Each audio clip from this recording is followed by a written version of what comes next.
지속되는 하락에 공포 탐욕지수가 몇 개월 만에 중립으로 내려갔고 시장에는 시즌 종료 이야기까지 나오고 있습니다. 게다가 오늘 나온 하락빔으로 공포는 더욱 극대화되고 있는데요. 오늘은 과연 어디가 반등이 나올 만한 구간이고 그때 되어서 어떤 신호들을 보고 저점을 판단해야 하는지 공유 드리겠습니다. 또 단기뿐 아니라 중장기 관점까지 총 정리 한번 해드릴게요. 지금 바로 시작합니다.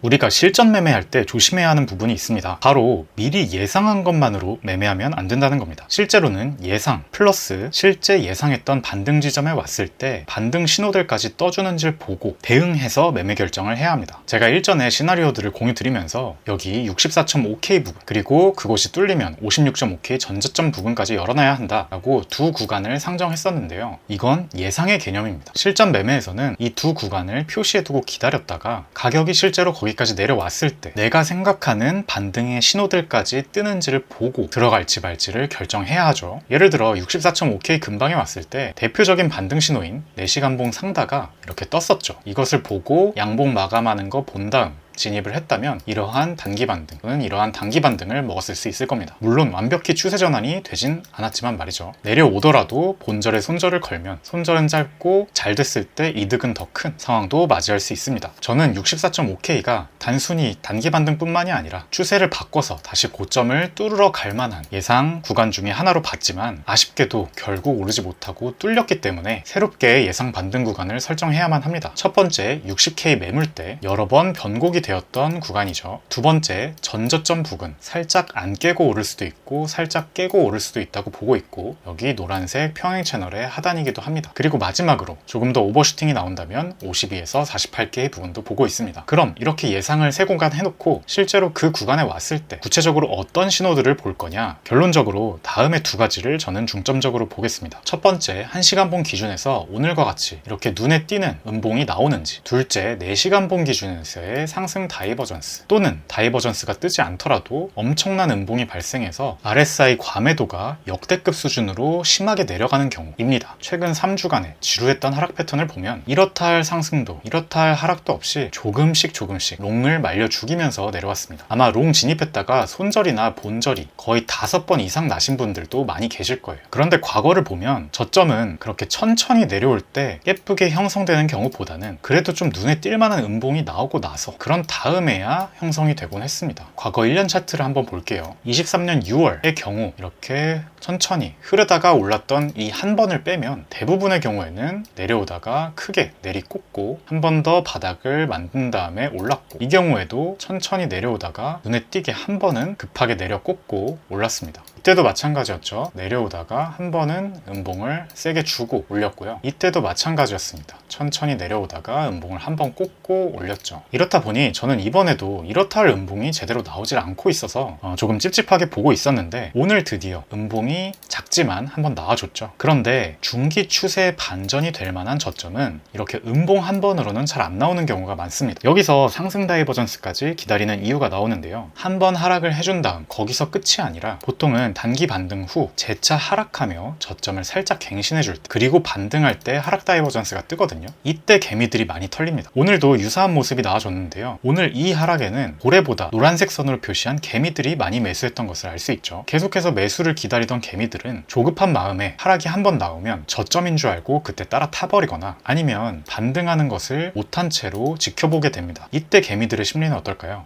계속 롱트라이 하다가 손절이 3번 이상 나가서 이번에는 참았는데 반등을 해버리네? 찐반등인가? 이번에도 저점을 놓친 건가? 하면서 위에서 따라타게 되죠. 그때 한 번 더 음봉이 스물스물 뜨다가 쭉 빼면서 기존 저점을 갱신해버리면 개미는 이번에도 내가 털렸구나. 하락 추세 지속인가 보다. 이번엔 진짜 크게 내려가나 보다. 난 여기서 더 잃으면 안 돼 하면서 손절을 합니다. 그리고 가격이 반등하는 것이 다이버전스가 뜰 때 발생하는 현상입니다. 결국은 이런 현상이 있어야 저점이 형성되곤 한다는 것이고요. 단 예외가 있다면 음봉이 너무 세게 박혀서 RSI RSI가 극도로 심한 수준으로 과매도 상태가 돼버리면 거기서 바로 저점이 나오면서 V자 반등이 일어나기도 합니다. 다만 거의 10중 8구는 단기 반등이 아니라 진짜 추세를 돌리는 반등이라면 4시간 봉 상다 정도는 한번 만들어주고 가는 경우가 많습니다. 여기에 당연히 1봉이나 1시간 봉 상승 다이버전스도 중첩이 되면 신뢰도가 올라갑니다. 과거 사례 한번 볼게요. 23년 3월의 사례, 극심한 RSI 과매도 상태 후 V자 반등한 이 경우를 제외하면 나머지는 전부 4시간 봉 상다 발생, 4시간 봉 상다 발생, 이때도 잘 안 보이지만 짧은 4시간 봉 상다가 발생했고요. 이때도 4시간 봉 상다가 발생했습니다. 정리하면 우선 반등할 만한 구간을 차트에 표시해 두자. 그리고 실제로 그 자리가 왔을 때 눈에 띄는 음봉이 앞서 좀 나와줬는지, 그리고 4시간봉 상다 또는 다른 시간봉에서의 상다까지 떠주는지 보고 진입할지 말지를 결정해야 한다 입니다. 지금으로서는 지금 자리에서 살짝 반등해 줬다가 내려서 이 59.7K 매물대에서 반등하면 딱 예쁜 그림이긴 한데 이건 섣불리 미리 예상하기보단 대응의 관점에서 실제로 그렇게 나오는지 보고 판단하는 게 좋겠죠.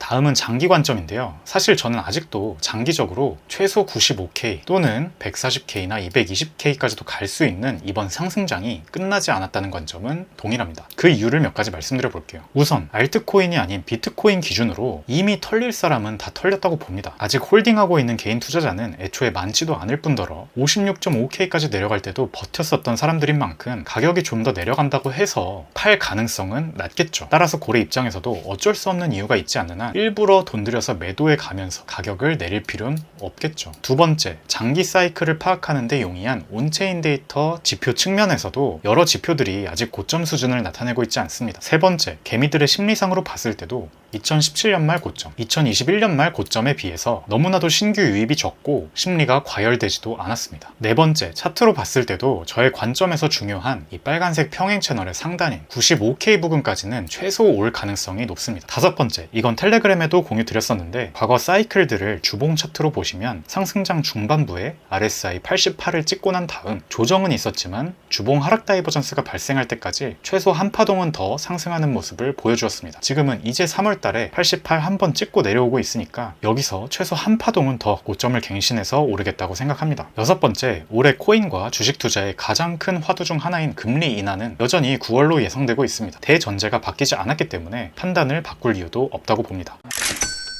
자, 앞서서 단기적으로는 반등 신호가 뜰 때까지는 조금 더 하락이 가능하겠다. 그러나 장기적으로는 상승장이 남아있다 라는 결론을 냈습니다. 그럼 그 사이에 중기에서는 어떻게 될까요? 여기서의 핵심은 수급 측면에서의 매도 물량입니다. 지금 시장에 구조적으로 매도될 수밖에 없는 물량이 굉장히 많이 쌓여있는 상황입니다. 첫 번째가 4월 반감기 후 채산성이 악화되었던 채굴자들의 물량이고 보통은 반감기 후 한두 달 정도 지속되었었습니다. 이건 거의 끝나간다고 볼 수 있겠죠. 두 번째가 전 사이클의 고점을 넘어설 때부터 발생하는 장기 보유 고래들의 차익 실현 물량인데요. 이건 뉴스나 자료들을 통해서 봤을 때 당시 3월부터 해서 이미 시장에 꽤 많이 나왔고 이제는 나올 물량이 거의 끝나가고 있는 것으로 보입니다. 세 번째가 독일 정부 물량인데 며칠 전부터 매도한 것으로 보이고 아직 30억 달러, 즉 4조 원 정도 남아 있습니다. 네 번째가 마운트곡스 거래소의 채권자들 상환 물량입니다. 7월부터 상환을 할 것이라고 하죠. 약 14만 개, 원화로 12조 원 정도 남아 있습니다. 상환을 비트코인으로 하게 되면 채권자들이 이것을 바로 차익 실현하면서 매도 물량이 나오지 않겠냐라는 우려가 있습니다. 다섯 번째가 ETF 순유출 물량인데 6월 중순부터 순유출로 전환이 되었죠. 물론 이건 플러스였다 마이너스였다 합니다만 순유출일 때는 아무래도 가격적인 하방 압력이 될 수밖에 없습니다. 결론적으로 악재였던 것들이 실제로 현실화되면서 이제 악재 재료로서의 역할은 하나둘씩 해소되고 있다는 점은 긍정적이지만 이제는 실제로 그 매도 물량들이 시장에 나와야 한다는 점에서는 안 좋은 소식이겠죠. 이렇게 나오는 물량들을 새로운 고래들이 들어와서 받아내야 하고 손바뀜이 충분히 일어나야 다시 한번 출발을 할 수 있을 겁니다. 가격적인 측면에서는 과연 어느 가격에서 새로운 고래들의 매수세가 유입이 될지 유력한 구간 몇 개를 아까처럼 산정해 볼 수는 있지만 미리 완벽히 예측할 수는 없을 겁니다. 그 부분은 대응의 영역으로 남겨둬야겠죠. 다만 시기적으로 봤을 때는 반감기 영향과 장기 보유 고래의 차익 실현 영향은 한두 달 정도 지속되었던 과거 사례를 고려하면 이제는 슬슬 끝나갈 것이라고 보고요. 독일 정부 물량은 물량이 꽤 크지만 이것을 모두 바로 팔아버릴지 알 수가 없고, 문제는 마운트 곡스 물량인데 7월 초부터 상환이 되기 시작하면 시장에 바로 모두 매도되진 않는다고 하더라도 그 영향이 대략 한두 달 정도, 즉 7에서 8월 정도까지는 영향력이 있지 않을까 조심스럽게 생각해 봅니다. 그러나 마침 7월에는 비트코인이 역사적으로 좋았고 8월에는 주식시장이 좋았던 경향이 있었으며 9월에는 금리 인하 이슈가 있기 때문에 앞선 매도 물량들의 악영향이 어느 정도 흡수가 되거나 더 나아가서는 좀 더 이른 반등장이 나와줄 것을 기대하면서 기다려봐야 하겠습니다.